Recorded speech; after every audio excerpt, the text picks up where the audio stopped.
दोस्तों स्वागत है आपका फिर से स्मार्टो सिस्टम्स की इस वीडियो सीरीज में।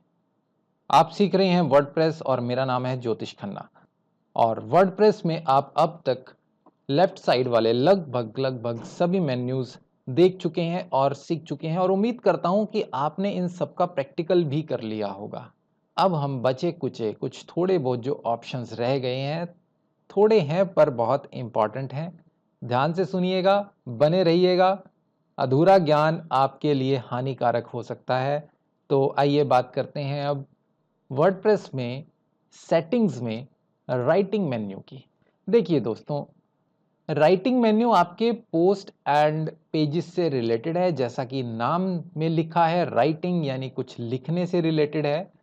यहाँ पर जो आपको ऑप्शंस मिलते हैं, पहला ऑप्शन होता है डिफॉल्ट पोस्ट कैटेगरी।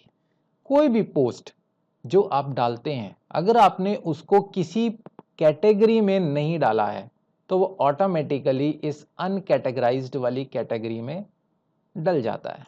अगर आप चाहते हैं कि आपकी कैटेगरी का कोई एक पर्टिकुलर नाम हो जिसमें बाय डिफ़ॉल्ट आपकी पोस्ट डलें, तो आप यहाँ से सिलेक्ट कर सकते हैं।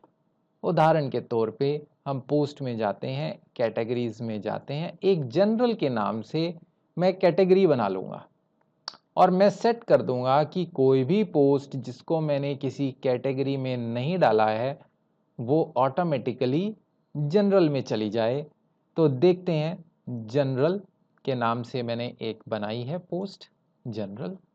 इसका स्लग दे देते हैं। स्लग मैंने आपको पहले भी बताया था, स्लग में कभी भी स्पेसेस नहीं दिए जाते हैं, स्पेसेस की बजाय हाइफन दिया जाता है। और स्लग आपका यूनिक होता है, एक यूनिक यूआरएल को हम स्लग कहते हैं। कोई पेरेंट कैटेगरी बनानी है तो बना सकते हैं। फिलहाल मैं एक जनरल कैटेगरी बना रहा हूँ तो मैं कोई भी पेरेंट कैटेगरी नहीं देने वाला हूँ। इसके बाद अभी एक जनरल के नाम से मेरी कैटेगरी बन गई है। अभी मैं इस जनरल वाली कैटेगरी को असाइन नहीं कर रहा हूँ। मैं आपको दिखाता हूँ कि अगर मैं वहाँ पर उसको डिफ़ॉल्ट नहीं बनाता हूँ तो क्या होता है। जब हम कोई पोस्ट क्रिएट करते हैं तो आपको पोस्ट का नेम देना होता है और उसके बाद आपको पोस्ट का कंटेंट लिखना होता है। हाय, राइट साइड से आप कैटेगरीज को चूज़ कर सकते हैं। फिलहाल मैं कोई भी कैटेगरी चूज़ नहीं कर रहा हूँ और मैं इस पोस्ट को पब्लिश कर रहा हूँ। जैसा कि ये एक अनकैटेगराइज्ड पोस्ट है तो आप देखें इसके यूआरएल में भी अनकैटेगराइज्ड लिखा आ रहा है। इसको अगर हम व्यू करते हैं, अभी ये एक एरर आ रहा है, देखना पड़ेगा कि ये एरर क्यों आया है।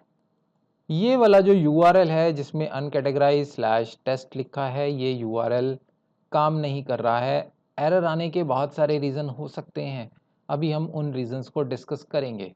खैर, अभी मेरे सामने ये एरर आया। ये एरर क्या है? उप्स, एरर 404 पेज नॉट फाउंड।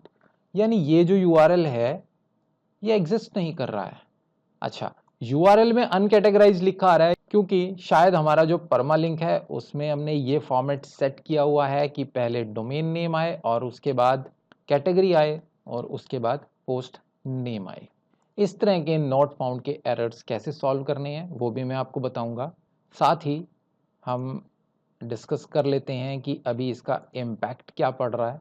आप देखें, मैंने किसी भी पर्टिकुलर कैटेगरी में नहीं डाला था इस पोस्ट को, तो ये जो टेस्ट वाली पोस्ट है ये अनकैटेगराइज्ड वाली कैटेगरी में बाय डिफ़ॉल्ट चली गई है। तो पहला काम तो हम ये करते हैं कि सेटिंग्स में राइटिंग में जाकर डिफ़ॉल्ट पोस्ट कैटेगरी को जनरल ले लेते हैं और इसको सेव कर देते हैं और इसके बाद एक न्यू पोस्ट डालेंगे। एग्जिस्टिंग पोस्ट पे इसका असर नहीं होगा।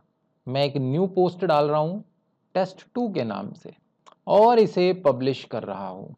अब आप देखिएंगे ये जो परमालिंक दिया गया है, जो यूआरएल है, इसमें smartosystems.in/general/test2 लिखा है। थोड़ा ध्यान दें पैटर्न को कि गड़बड़ क्या हो रही है। यूआरएल काम क्यों नहीं कर रहे? बिकॉज हमने लास्ट लेक्चर में इसका जो मेन यूआरएल है ना उसको चेंज किया था, जो मैं भी अभी भूल चुका था और आप भी शायद भूल चुके थे।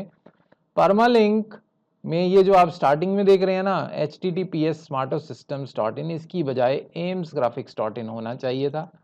ये अभी फिलहाल आपको रीडायरेक्ट करके स्मार्टो सिस्टम्स पे इस पेज पर लेकर जा रहा है जो कि एग्जिस्ट नहीं करता है।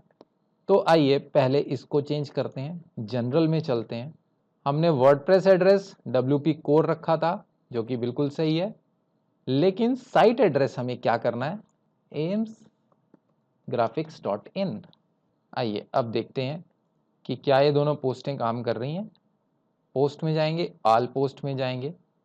छोटी छोटी चीज़ों पे आपको नज़र रखनी पड़ेगी कि कहीं पर अगर आपने कोई सेटिंग चेंज की है तो उस सेटिंग का कोई इम्पैक्ट तो नहीं पड़ रहा है।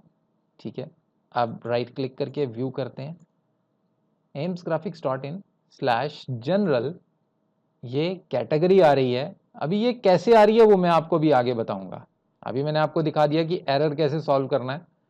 और ये जो टेस्ट वाला दूसरा जो पोस्ट है हमारा, इसको भी राइट क्लिक करके view open in new tab कर लेते हैं। इसमें आप देखिए अनकैटेगराइज्ड आ रहा है।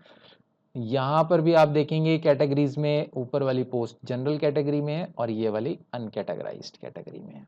404 का एरर, पेज नॉट फाउंड का एरर कई बारी परमालिंक्स ब्रेक होने की वजह से भी आता है। उस केस में हमें परमालिंक्स को रीसेट करना पड़ता है, वो भी मैं आपको अभी आगे बताऊंगा। तो फिलहाल आप समझ गए कि एक जो पोस्ट जिसको हमने किसी भी कैटेगरी में नहीं डाला है वो किस कैटेगरी में जाए, वो आप राइटिंग में जाके सेट कर सकते हैं।